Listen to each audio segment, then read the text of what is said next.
Hot seat बन चुका है हिसार अब। इस तरह के कैंडिडेट हिसार में खड़े हुए हैं, चारों के चारों हैवीवेट कैंडिडेट हैं। जनता क्या डिसाइड करेगी, कैसे डिसाइड करने देगी? जनता का हम कुछ नहीं कह सकते कि किसकी तरफ काम ये जब पलट जाए। बीजेपी से पहले कांग्रेस ही थी, तब उन्होंने ये काम नहीं किए, अब क्या कर लेगी, क्या उखाड़ लेगी? क्या मुद्दे हिसार के जिनको लेके 25 तारीख को वोट होना? हिसार में तो सारा मिक्स लोड है।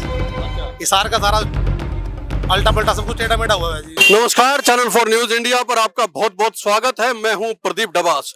पूरा देश लोकसभा चुनाव के रंग में रंगा हुआ है और हरियाणा की वोटिंग होनी है, 25 मई को पोलिंग होनी है और अब हम हिसार लोकसभा सीट में खड़े हैं। हिसार को सबसे हॉट सीट माना जा सकता है हरियाणा की, क्योंकि एक ही परिवार से यहाँ पर 3 सदस्य आमने सामने हैं। इसके अलावा यहाँ कांग्रेस से जेपी को उम्मीदवार बनाया गया है। मजबूत मुकाबला दिखाई दे रहा है और सबसे खास बात यह है कि चौधरी देवीलाल की नीतियों का दम भरने वाली 3 पार्टियां आमने सामने हैं।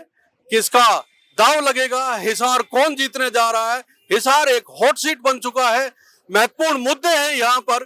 क्या समीकरण बनने जा रहे हैं, क्या वादे किए जा रहे हैं जनता के साथ, तमाम बातों पर हम विश्लेषण चाहेंगे। हम यहाँ की जनता से बात करना चाहेंगे। मैं आपको बताऊं कि ये सामने जो हम मूर्ति देख रहे हैं वो छोटूराम जी की मूर्ति है। उनको किसान मसीहा बोला जाता है और उनके अनुयायी पूरे हरियाणा में जो है हर वर्ग से मिलेंगे आपको। और चौधरी छोटूराम के साथ साथ यहाँ जिन शख्स का नाम लिया जा रहा है वो चौधरी देवीलाल का नाम लिया जा रहा है और उनके नाम पर, उनकी नीतियों पर जो है 3 उम्मीदवार आमने सामने यहाँ मौजूद हैं। कांग्रेस ने जयप्रकाश पर, मैं फिर बताऊं, दाव खेला है। किस तरह के समीकरण बनने जा रहे हैं हिसार में, महत्वपूर्ण सवाल है। हमारे साथ हिसार के कुछ लोग मौजूद हैं। मुकेश जी हमारे साथ मौजूद हैं। मुकेश जी लंबे समय तक पत्रकारिता जगत में अपना नाम कमा चुके हैं। उन्होंने हिसार की राजनीति को, प्रदेश की राजनीति को बहुत बारीकी से समझा है। मुकेश जी जानते हैं कि हिसार के समीकरण क्या होने जा रहे हैं। सबसे पहले मुकेश जी से बात करेंगे, फिर अन्य लोगों से बात करेंगे। मुकेश जी, हॉट सीट बन चुका है हिसार अब की बात? बिल्कुल प्रदीप, इसमें कोई दो राय नहीं है कि जिस तरह के कैंडिडेट हिसार में खड़े हुए हैं, चारों के चारों हैवीवेट कैंडिडेट हैं। चाहे इनेलो का है, चाहे जजपा का है, चाहे कांग्रेस के जयप्रकाश जी हैं, रणजीत सिंह जी हैं। 3 में से 3 तो जो है वो चौटाला फैमिली से चुनाव लड़ रहे हैं। ऐसे में जो चारों कैंडिडेट हैं उनकी प्रतिष्ठा जो है वो दांव पे लगी हुई है और वो सारे के सारे लगातार प्रयास कर रहे हैं। इससे जो चुनाव का मुकाबला है, एक बार जो है ये लगाओ कभी त्रिकोणिया कभी चौकोणिया भी प्रभावित हो सकता है, इसमें कोई दो राय नहीं है। हालांकि अभी जो है इनेलो के कैंडिडेट और जजपा के कैंडिडेट थोड़ा पीछे चल रहे हैं, पीछे लग रहे हैं, लेकिन कब वो मुकाबले में आ जाए इसकी संभावना जो है वो लगातार बनी हुई है। लेकिन मुख्य मुकाबले की अगर हम बात करते हैं तो वो अभी तक जयप्रकाश में और चौधरी रणजीत सिंह चौटाला में वो चल रहा है। जहाँ कांग्रेस की बात करें तो कांग्रेस का जो है ग्रामीण जो इलाके हैं वहाँ उसकी अच्छी पकड़ बनी हुई है। और ग्रामीण इलाकों की बात करते हैं तो कुछ हल्के इनमें उचाणा है, वो पूरी तरह ग्रामीण हल्का है, नारनौंद है और उकलाना है। ये खास तौर पे जो ग्रामीण हल्के हैं इनके अंदर कांग्रेस की अच्छी पकड़ बनी हुई है। और जबकि शहरी इलाके हैं, चाहे हिसार शहर है, हांसी शहर है और बवानी खेड़ा हल्का है, नलवा है, आदमपुर है, यहाँ जो है वो बीजेपी जो है वो अपनी पकड़ जो है बहुत मजबूत किए हुए है।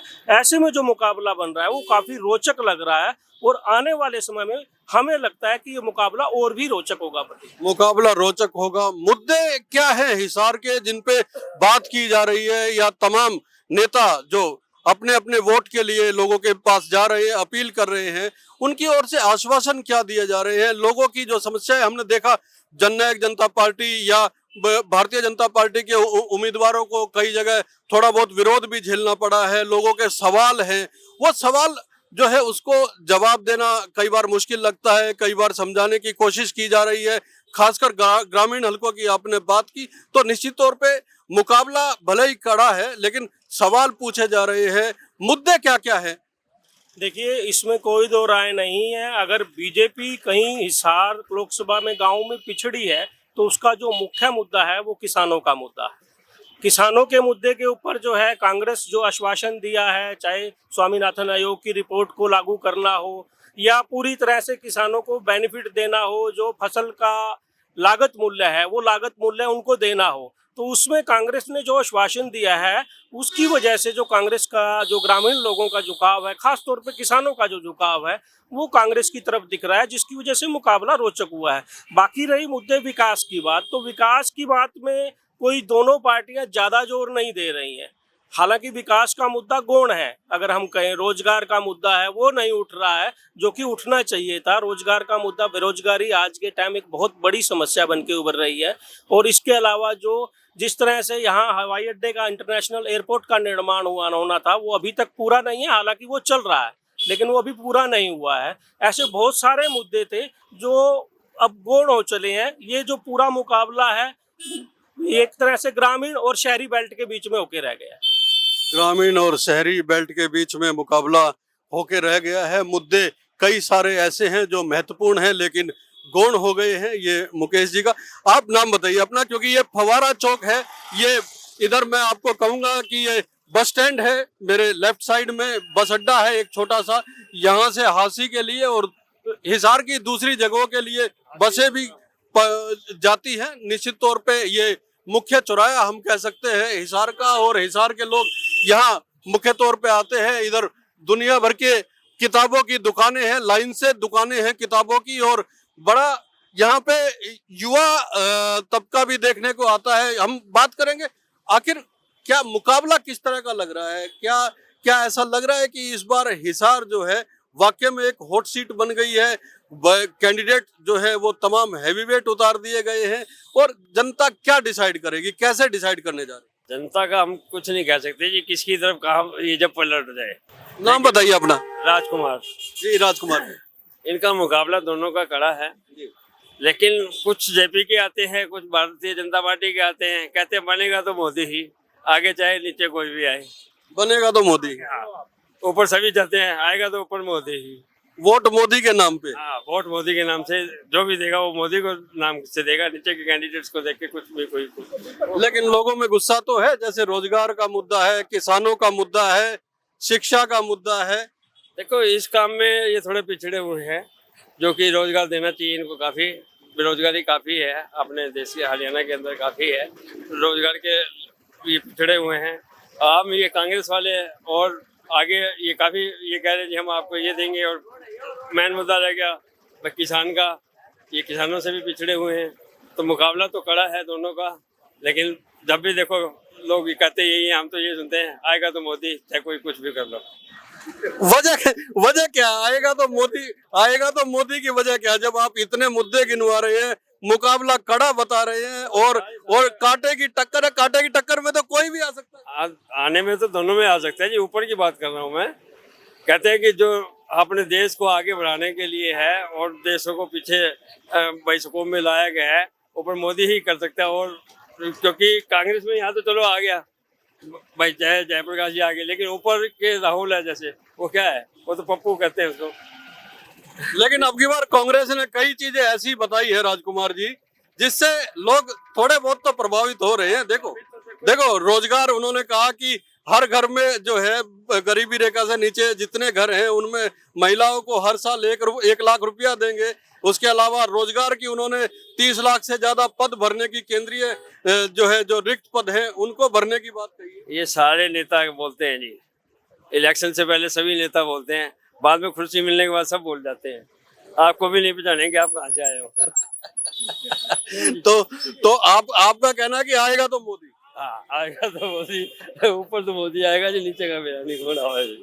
तो हिसार पे अभी भी आपको संशय? मुकाबला दोनों का है, जेपी भी अच्छे भाई, उसकी अपनी पर्सनैलिटी बनती जा रही है भाई, वोटों के प्रति लोग काफी कह रहे हैं भाई जेपी आएगा। बाकी टक्कर हम दोनों की मानते हैं। चलिए, युवा भी हमारे साथ हैं, युवाओं से बात कर लेते हैं, क्योंकि इस इलेक्शन में जो कांग्रेस का फोकस रहा है वो युवाओं की ओर रहा है, रोजगार की ओर रहा है। कांग्रेस ने कहा है कि 1 साल पक्की नौकरी देंगे। पक्की नौकरी का मतलब अप्रेंटिसशिप है, और 30 लाख से ज्यादा जो केंद्रीय रिक्त पद भरे जाएंगे, खाली पड़े हैं, उनको लेके बात कर रहे हैं, महिलाओं की बात कर रहे हैं, सुरक्षा की बात कर रहे हैं कांग्रेस। आपको क्या लग रहा है, हिसार वाकई में हॉट सीट बन चुकी है? हिसार में किस तरह का मुकाबला आप देख रहे हैं? नाम बताइए पहले तो। सर मेरा नाम राहुल है जी। सर मुझे ऐसा नहीं लगता कि जो कांग्रेस बोल रही है ये काम सारे होंगे, क्योंकि बीजेपी से पहले कांग्रेस ही थी, तब उन्होंने ये काम नहीं किए। अब क्या कर लेगी, क्या उखाड़ लेगी? ना मुझे कोई लगता कुछ उनका कोई पीछे खड़ा है, मुझे नहीं लगता कोई उनके पीछे खड़ा है जिसके कारण वो ये सारे जो बोल रहे हैं वो सारे काम करेंगे। युवाओं के लिए बीजेपी के 10 साल में हुए हैं काम? देखो, सबसे पहले अपने आप का विकास देखा जाता है, ठीक है? मेरा विकास हुआ है तो सब कुछ हो रहा है, ठीक है? मेरे को ऐसा लग रहा है कि बीजेपी के राज में या जैसे भी मुझे लगता है कि मैं ग्रो कर रहा हूँ, ठीक है? तो सब ग्रो कर रहे हैं। और आप हिसार शहर के रहने वाले हैं, हिसार शहर के क्या मुद्दे हैं जिनको आप चाहते हैं कि इनका हल तो होना ही चाहिए? कोई इंडस्ट्री आए, कोई ऐसा जो केंद्र के लेवल पे काम हो सके। एयरपोर्ट का काम भी जैसे मुकेश जी ने बताया अटका हुआ है, तो एयरपोर्ट का है जो मेन पॉइंट है, एयरपोर्ट का है भाई। इन्होंने बोला बनाएंगे, पता नहीं वो कहाँ गायब हो गया सिस्टम, काम रुक गया है, सड़कें रुक गई हैं, ये थोड़ी दिक्कत है। ये बात एकदम सही है। जो एयरपोर्ट वाला था उसके लिए कुछ करना होगा।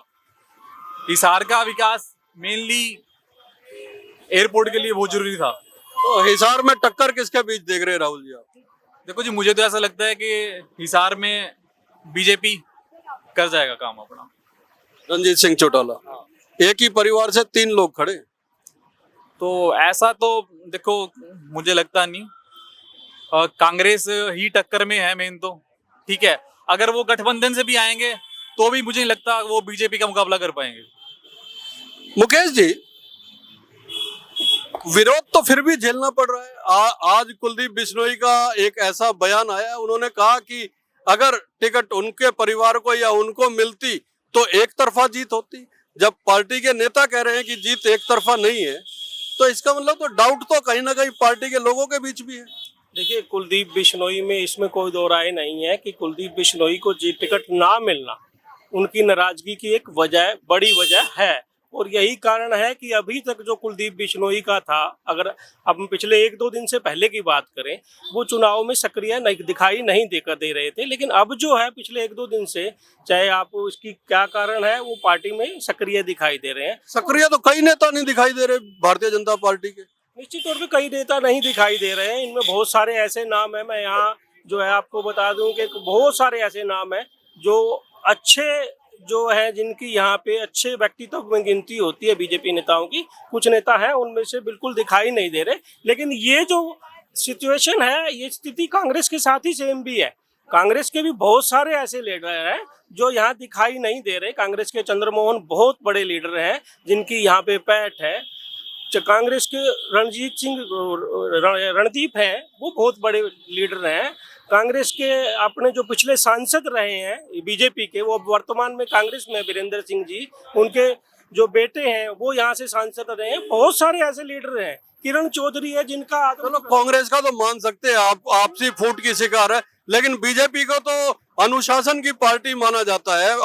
ये माना जाता है कि बीजेपी का अनुशासन का अनुसरण तो दूसरी पार्टियां भी करती है। अगर उसके नेता इस तरह से करते हैं तो कहीं ना कहीं आघात तो लगता है। बिल्कुल आघात लगता है। यही तो कारण है कि अभी तक जो है ये मुकाबला टाइट बना हुआ है। और अगर इस अगले जो थोड़ा सा समय रहता है अब इलेक्शन को, कि अगर इन 1-2 दिन के अंदर अगर ये सिचुएशन नहीं संभाली गई तो इसका जो नुकसान है, देखो कांग्रेस को तो हो रहा है, होगा भी, उनकी तो हर बार की यही रही है। लेकिन अगर बीजेपी की भी नहीं संभाली गई तो निश्चित तौर पे ये जो धक्का है बीजेपी को भी लगने जा रहा है। जी, मुकाबला टाइट है। और अगर स्थिति जो बीजेपी के नेता सामने नहीं आ रहे हैं, खुल के बात नहीं कर रहे हैं, लोगों के बीच नहीं जा रहे हैं, तो झटका बीजेपी को भी लग सकता है। आप नाम बताइए अपना। मेरा नाम लक्की है सर। लक्की जी, क्या मुद्दे हिसार के जिनको लेके 25 तारीख को वोट होनी है? मुद्दे देखा जाए कोई खास बड़े भी नहीं है और छोटे भी नहीं है जी। अब ये फुवारा चौक है, मेन है जी, सारा का मेन चौक है। सीधा जाओ कोर्ट जाओगे जी, सीधा जो रोड जा रहा है कोर्ट की तरफ जा रहा है, ये दिल्ली रोड जा रहा है जी, ये बस स्टैंड की तरफ जा रहा है जी। जब किसान यहाँ बैठते हैं कोर्ट के बाहर, उनसे पूछा जाता है क्या रीजन है भाई?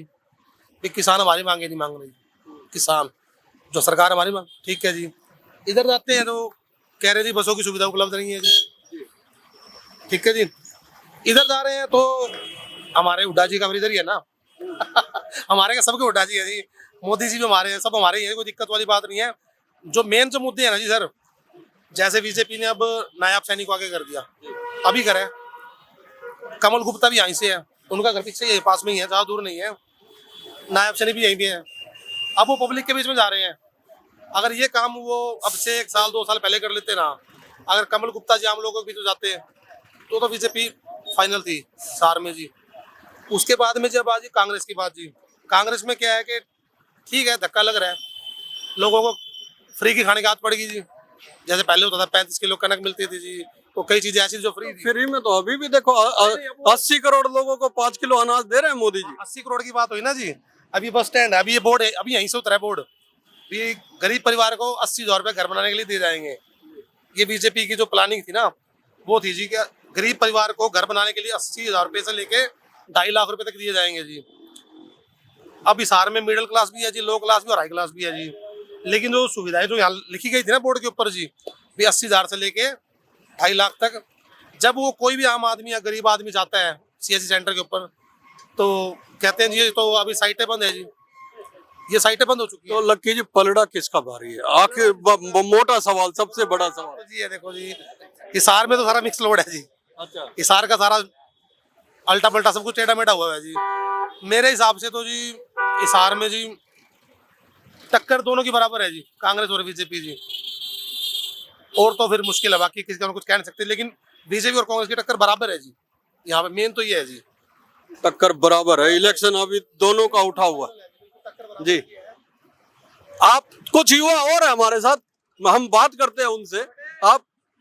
आप युवा हैं, आप बताइए युवाओं के हिसार में क्या मुद्दे, मुख्य मुद्दे युवाओं को लेके अगर हम बात करें, क्या रोजगार का मुद्दा है, शिक्षा का मुद्दा है? नाम बताइए पहले तो। मेरा नाम दीपक है। देखो सर, ज़्यादातर मुद्दे तो युवाओं के ये है कि यहाँ पे शिक्षा का विकास हो, थोड़ा सा जो यहाँ पे जो स्कूलों वगैरह के जो विकास हो रहे हैं वो में रुके हुए हैं। और ज़्यादातर हम देखते हैं कि यहाँ पे जो ग्रामीण क्षेत्र है वहाँ पे ज़्यादातर पकड़ है कांग्रेस की, और शहरी क्षेत्रों में हम बीजेपी का ही ज़्यादा रुख देख रहे हैं। आपको आती है लोकसभा की पॉलिटिक्स, 9 विधानसभा क्षेत्र हैं हिसार लोकसभा में। आप समझते हैं कि लोकसभा का इलेक्शन कितना बड़ा होता है, देश की नीतियां तय होती है यहाँ पे, तो लोकल मुद्दे भी हावी होते हैं, देश के मुद्दे भी लोकसभा के चुनाव में काम करते हैं, प्रदेश के चुनाव में प्रदेश के मुद्दे काम करते हैं। तो आप जिस तरह से कांग्रेस ने कहा कि 30 लाख सरकारी नौकरियां जो केंद्रीय पद रिक्त पड़े हुए हैं उन पे नौकरियां देने का काम करेंगे, उन्होंने तो टाइम टेबल और शेड्यूल भी बता दिया कि अगस्त तक वो इन नौकरियों को भरने का काम कर देंगे। भारतीय जनता पार्टी की ओर से इस तरह के जब आश्वासन दिए जाते हैं और कांग्रेस की ओर से जब इस तरह के आश्वासन दिए जाते हैं, तो युवा क्या सोचता है, किस तरह से सोचता है? देखो सर, एक युवा तो नौकरी के लिए सोचता है, लेकिन ऐसा नहीं है कि बीजेपी सरकार ने नौकरी नहीं दी है। इसमें भी नौकरी लगे अच्छे हमारे गांव से, मैं मतरोडा गांव से बिलोंग करता हूं, और वहां से भी देखो अभी ग्रुप डी की वो आई थी परीक्षा, इसमें 31 लोगों का सिलेक्शन हुआ है, सॉरी बनभोरी गांव से, और हमारे गांव में भी लगा है। लेकिन देखो सरकार जो आएगी वो नौकरी को देगी, युवाओं का तो यही रहेगा कि हमें कुछ नौकरी मिले। और नौकरी के अलावा यूथ का और क्या मुद्दा हो सकता है? देखो सर, और तो भाई हमारे ग्रामीणों में, गाँव में इनका विकास हो, और जो भी है उनकी समस्याओं का समाधान हो सर। गांव का विकास हो, समस्याओं का समाधान हो। मैं आखिरी सवाल फिर से मुकेश जी से ही लेना चाहूंगा, क्योंकि मुकेश जी इस पूरे लोकसभा क्षेत्र की नस पहचानते हैं। और मुकेश जी 25 तारीख को शाही लगने वाली है, और शाही का रंग किसका गाढ़ा दिख रहा है? सीधा सवाल और बड़ा सवाल, महत्वपूर्ण सवाल यही है कि रंग किसका गाढ़ा दिख रहा है। अब तक तो ये कांटे का जो मुकाबला होता है ना, उसमें भी कोई ना कोई कहीं ना कहीं एज पे जरूर दिखाई देता है।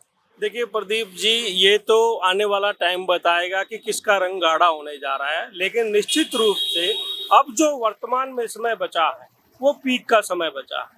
अब इलेक्शन में जो अगर 10 दिन में से 2 दिन पहले चुनाव प्रचार बंद हो जाता है, तो जो ये 8 दिन बचे हैं, 8 दिन में निश्चित तौर पे जो पार्टी मेहनत करेगी और जो पार्टी संयुक्त रूप से मिलके, जिनके नेता जो है निस्वार्थ भाव से, जैसे मैंने अभी आपको थोड़ी देर पहले बताया कि गुटबंदी छोड़ के जो लीडर, चाहे कोई भी पार्टी है, चाहे वो कांग्रेस है चाहे वो बीजेपी है, आज के टाइम मुकाबला 50-50 है, लेकिन आने वाला जो समय रहेगा वो ही परिणाम तय करेगा। आने वाले समय में अगर बीजेपी यहाँ मेहनत करती है तो निश्चित तौर पे बीजेपी जीतेगी, और कांग्रेस भी अगर कहें कि कांग्रेस पीछे है तो कांग्रेस वर्तमान में पीछे नहीं है, क्योंकि ग्रामीण इलाके के ऊपर कांग्रेस की अभी भी पूरी पकड़ बनी हुई है।